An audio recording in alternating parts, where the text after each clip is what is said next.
Assalamualaikum warahmatullahi wabarakatuh. Anak-anakku kelas 12 yang saya banggakan. Pada kesempatan kali ini kita akan membahas unsur-unsur alkali dan alkali tanah. Di mana pada pertemuan sebelumnya sudah kita bahas tentang unsur halogen dan senyawanya. Oleh karena itu, pada kesempatan kali ini kita lanjutkan, yaitu kita akan membahas unsur-unsur alkali dan alkali tanah, di mana dalam sistem periodik unsur, letaknya ada pada golongan 1A dan 2A. Yang pertama yang kita bahas adalah logam alkali. Logam alkali keberadaannya di alam semesta ini, jadi tidak kita jumpai dalam keadaan bebas. Ya. Mengapa tidak kita jumpai dalam keadaan bebas? Karena logam alkali adalah sangat reaktif dengan bilangan oksidasi +1 dalam senyawanya. Oleh karena itu logam alkali di alam tidak dijumpai dalam keadaan bebas, melainkan dalam bentuk senyawanya. Contoh untuk logam natrium dalam kehidupan sehari-hari kita jumpai dalam garam dapur yaitu NaCl atau pada mineral kriolit yaitu Na3AlF6 ya. Kemudian kalium dalam senyawa karnalit yaitu rumusnya KCl-MgCl2 6H2O. Logam litium, rubidium dan cesium terdapat dalam jumlah sedikit sebagai senyawa klorida ya, dalam batuan lipidolit dan polusit.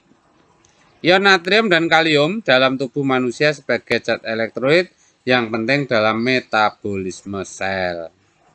Ya, itu keberadaan logam alkali di alam. Ya. Lanjut. Sifat umum logam alkali. Logam alkali merupakan logam yang sangat reaktif. Dalam sistem periodik, unsur-unsur logam alkali terdapat pada golongan 1A dengan anggotanya yaitu mulai dari litium, natrium, kalium, rubidium, dan cesium serta fransium. Sedangkan H, hidrogen, walaupun letaknya pada golongan 1A, tetapi H bukanlah termasuk pada logam alkali. H berada pada golongan 1A dikarenakan elektron valensi H adalah 1. Sekarang sifat umum dari logam alkali diantaranya adalah konfigurasinya selalu berakhir pada S1, kemudian titik leleh makin ke bawah, mulai dari atas litium, natrium, kalium, rubidium, dan cesium. Jadi makin ke bawah dalam tabel periodik, titik lelehnya makin rendah, kemudian titik didihnya juga makin rendah, jari-jari atom makin panjang ya, karena makin ke bawah berarti makin panjang. Kemudian jari-jari ionnya makin panjang. Kemudian energi ionisasi pertama adalah makin berkurang. Kemudian energi ionisasi kedua adalah makin berkurang. Nah, perlu anak-anak ketahui bahwa selisih energi ionisasi pertama dengan energi ionisasi kedua adalah sangat jauh. Nah, inilah yang menyebabkan diantaranya bahwa logam alkali tanah itu sifatnya adalah lunak ya, dapat diiris dengan pisau. Kemudian keelektronegatifannya juga makin menurun dan seterusnya ya. Bisa Anda lihat sendiri pada tabel yang sudah ada pada tabel sifat umum logam alkali. Kita lanjutkan. Logam alkali merupakan logam reaktif. Hal ini didukung oleh beberapa faktor yaitu sebagai berikut. Yang pertama adalah konfigurasi elektron valensi logam alkali adalah Ns1. Energi ionisasi yang relatif rendah mengakibatkan logam alkali akan sangat mudah melepas elektron valensi untuk membentuk ion positif 1. Potensial elektroda yang rendah menunjukkan bahwa logam alkali adalah reduktor yang sangat kuat. Ya. Itu diantara fakta-fakta yang menunjukkan bahwa logam alkali adalah sangat reaktif. Berikutnya adalah sifat kimia logam alkali. Sifat kimia logam alkali kita buatkan dalam bentuk resume. Ya, ini mulai dari M ini sebagai lambang dari logam alkali. Jadi yang pertama reaksi umumnya kalau logam alkali dengan oksigen akan membentuk oksida. Ya. Keterangannya adalah jumlah oksigen terbatas, oksigennya terbatas. M plus O2 membentuk M2O2. Dipanaskan di udara keterangannya dengan oksigen berlebih, logam kalium dapat membentuk superoksida yaitu KO2. Ya. Kalau tanpa dipanaskan akan menghasilkan jumlah oksigennya terbatas sekali. Ya. Jika dipanaskan dengan udara, oksigen yang berlebihan, maka logam alkali akan membentuk superoksida. Kemudian logam alkali dengan halida, ya, X2 ini adalah halida, maka akan membentuk garam halida, ya, MX. Kemudian logam alkali dengan belerang akan membentuk garam belerang sulfida. Ya. Kemudian logam alkali dengan air akan menghasilkan basa dan gas hidrogen. Dan ini reaksinya adalah sangat eksoterm, ya, sangat menghasilkan ledakan, ya, eksplosif. Jadi reaksinya dahsyat kecuali Li. Kemudian logam alkali dengan gas hidrogen akan membentuk amina alkali yaitu MnH2, ya. Alkali amina, ya, dan H2. Reaksinya dengan menggunakan katalis. Kemudian alkali dengan nitrogen akan membentuk trialkali nitrida, ya. Trinya alkalinya apa? Apakah trinatrium atau apa, ya? Kalau bukan bukan pakai nama tri, ya, karena ini adalah logam, ya. Jadi kalau misalnya Na berarti Na3N itu namanya adalah natrium nitrida. Kalau misalnya K berarti kalium nitrida. Maaf, jadi bukan tri, ya, karena kalau non logam lah itu tri, karena ini logam tanpa tri, ya. Kemudian kalau logam alkali dengan gas hidrogen akan menghasilkan alkali hidrida, ya, gas H2 kering bebas air. Dan alkali dengan ion H+, yaitu mestinya dari asam, akan menghasilkan ion alkali dan gas hidrogen. Oke, ini beberapa sifat dari kimia dari logam alkali. Lanjut. Manfaat dari alkali dalam industri.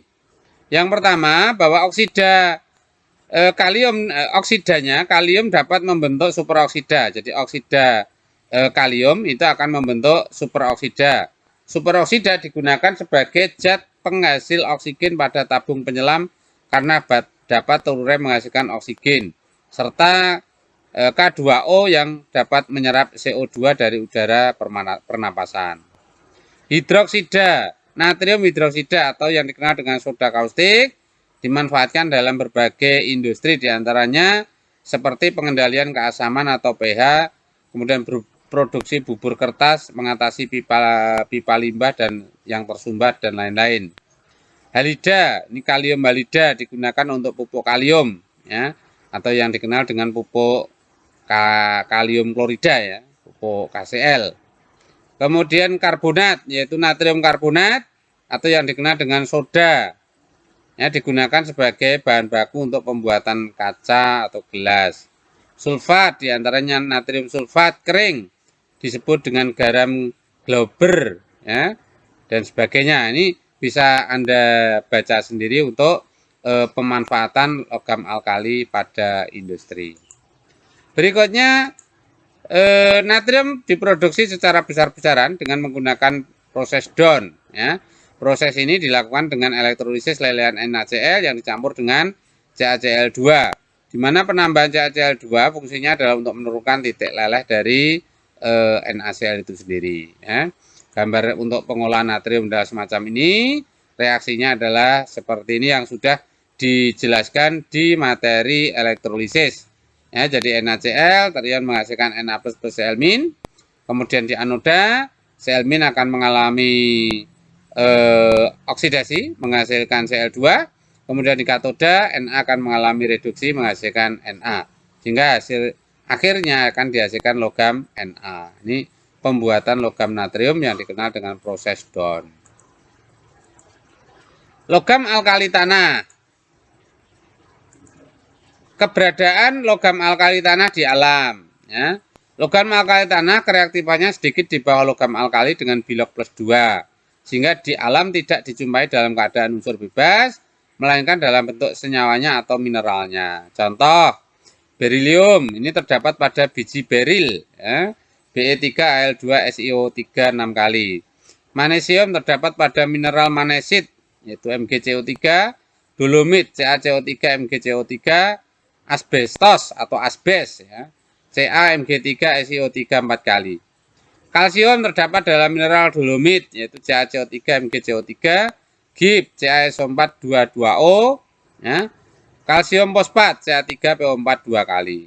Sr terdapat dalam mineral silestit SrSO4. Barium terdapat dalam mineral barit BaSO4 dan BaCO3.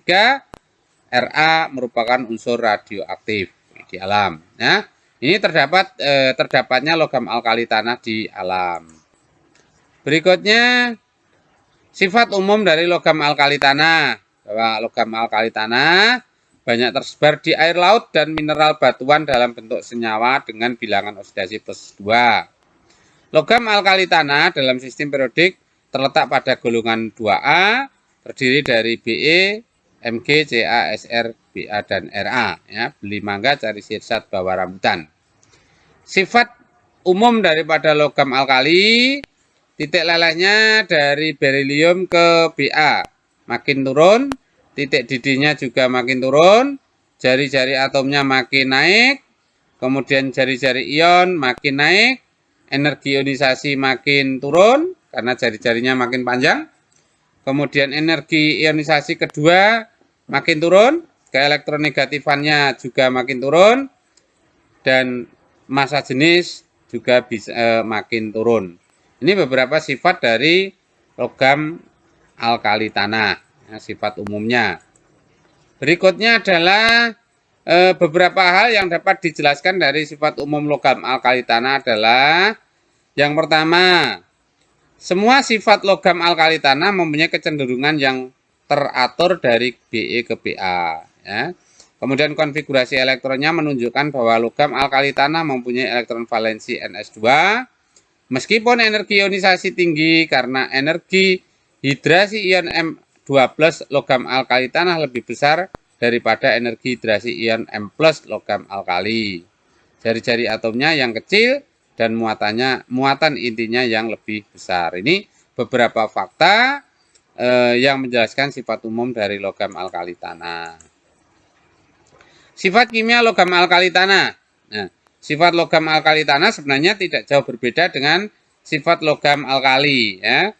Jadi alkali tanah dengan oksigen juga akan membentuk oksida. Reaksi selain Be dan Mg perlu pemanasan. Ya. Tapi kalau Be dengan Mg berarti membutuhkan pemanasan. Logam alkali dengan oksigen juga membentuk superoksida. Ya. Ba mudah, Sr dengan tekanan tinggi, Be, Mg, dan Ca tidak terjadi. Logam alkali tanah dengan halida akan menghasilkan garam alkali halida. Ya. Kemudian logam alkali tanah belerang dengan belerang menghasilkan garam alkali tanah halida. Kemudian logam alkali tanah dengan air akan dihasilkan basa dan H2, dan ini sifatnya adalah eksplosif, ya, eksoterm reaksinya. Kemudian alkali tanah dengan nitrogen akan dihasilkan alkali tanah nitrida. Kemudian logam alkali tanah dengan ion H+ dari asam akan dihasilkan gas H2. Ya. Kemudian alkali tanah dengan gas hidrogen akan dihasilkan alkali tanah hidrida. Ya. Ini beberapa keterangan bisa Anda baca tentang sifat kimia dari alkali tanah. Ya. Lanjut, warna nyala logam alkali dan alkali tanah. Jadi logam alkali dan alkali tanah ini bisa diuji dengan nyala warna, ya, dengan menggunakan nyala warna. Ini tabelnya.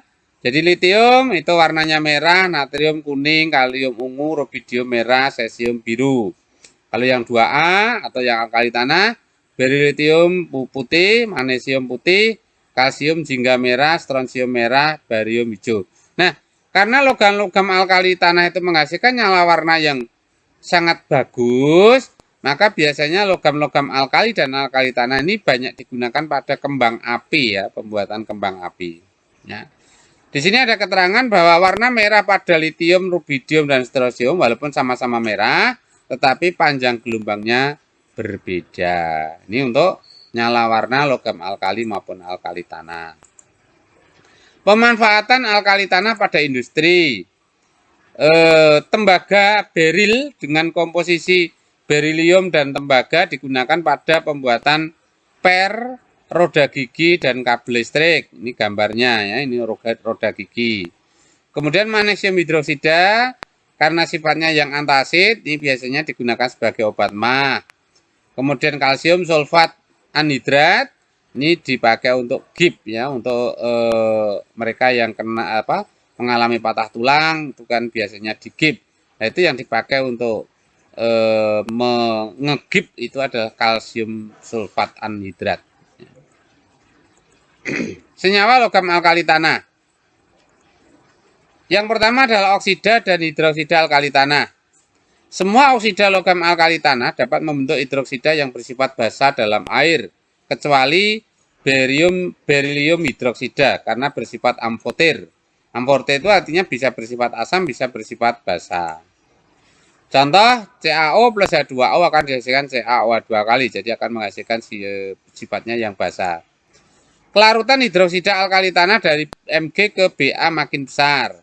Jadi makin ke bawah dalam tabel periodik, kelarutan oksidanya makin bertambah. Yaitu mulai dari MgO2 kali, CaO2 kali, dan paling besar adalah BaO2 kali. Senyawa halida alkali tanah. BeX2 merupakan senyawa halida yang berikatan kovalen, sedangkan senyawa halida lainnya adalah ikatan ion. Jadi garam alkali tanah halida, ya, mulai dari BeCl2, MgCl2, CaCl2, dan seterusnya, itu semuanya adalah berikatan ion, kecuali Be. Ya, Be dengan Cl2 itu ikatannya adalah kovalen. Semua garam halida dari alkali tanah mudah larut dalam air. Ya, semua garam halida dari alkali tanah mulai dari BeCl2 misalnya, MgCl2, kemudian CaCl2, BaCl2, SrCl2 semuanya adalah mudah larut dalam air. Ya.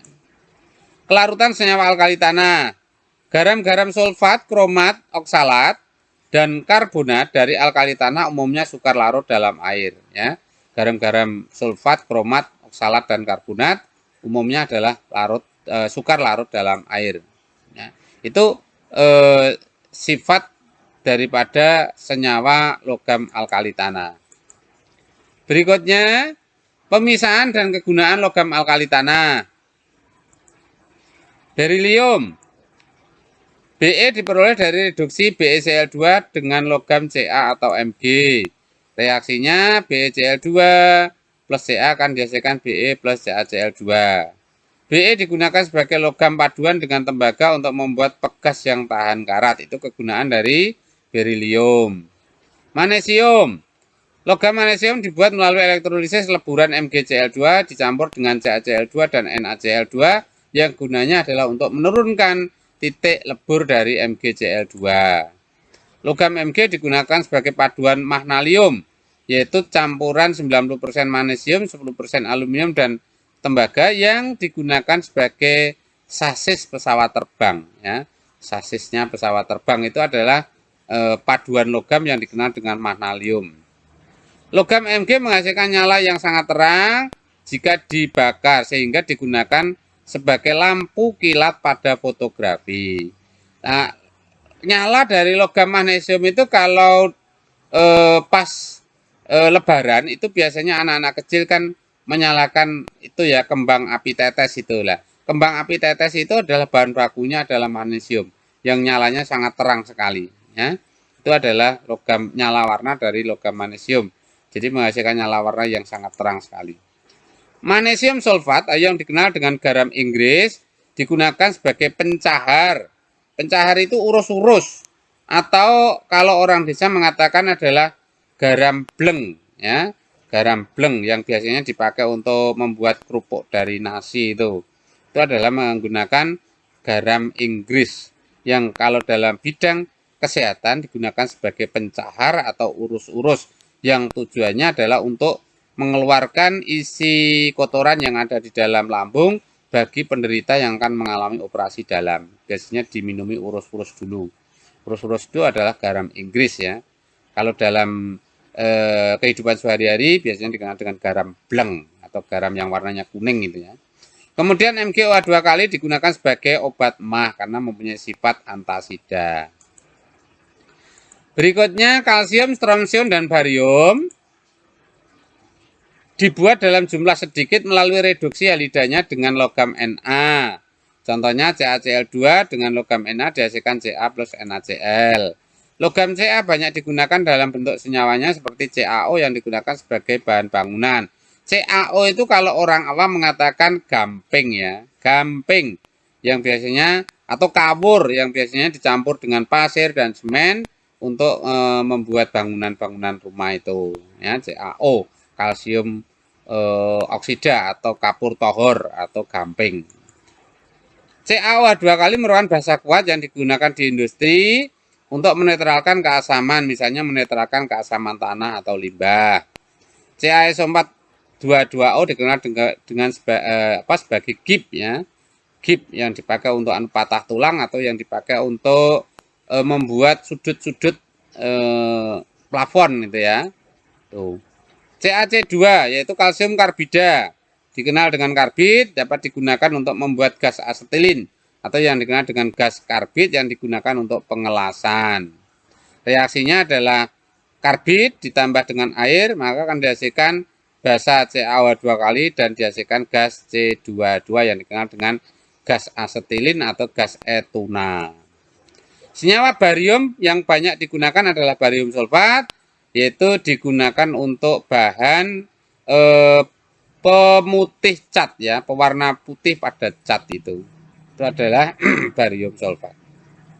Itu beberapa kegunaan dari kalsium, strontium maupun barium dalam senyawanya. Berikutnya adalah air sadah. Air sadah adalah air yang mengandung ion Ca2+ dan Mg2+. Air sadah itu dalam kehidupan sehari-hari dikenal dengan air kapur. Air yang mengandung kapur atau airnya berkapur ya. Itu dikenal dengan air sadah. Nah, air sadah itu ada dua macam, yaitu air sadah sementara, yaitu air sadah yang mengandung ion HCO3-. Nah, ini bisa dihilangkan dengan pemanasan. Jadi kalau anak-anak itu di rumah memasak air begitu mendidih dan kemudian dingin, di permukaan air ada terapung warna putih, itu sebenarnya adalah berarti airnya berkapur atau airnya adalah air sadah yang sementara. Jadi bisa dihilangkan dengan pemanasan, begitu banyak terapung warna putih, kemudian disaring menggunakan kapas yang terlebih dahulu disiram dengan menggunakan air panas. Sehingga nanti kapurnya akan menempel di kapas itu. Sehingga airnya yang kita minum sudah tidak mengandung kapur ya. Tidak mengandung ion Ca atau Mg yang anionnya adalah HCO3-. Yang kedua, ini reaksi pemanasan atau penghilangan sadah sementara ya. Jadi CaHCO3 2 kali dipanaskan dihasilkan CaCO3 ini yang terapung atau yang menempel menjadi kerak di panci itu adalah CaCO3 dan plus H2O dan CO2.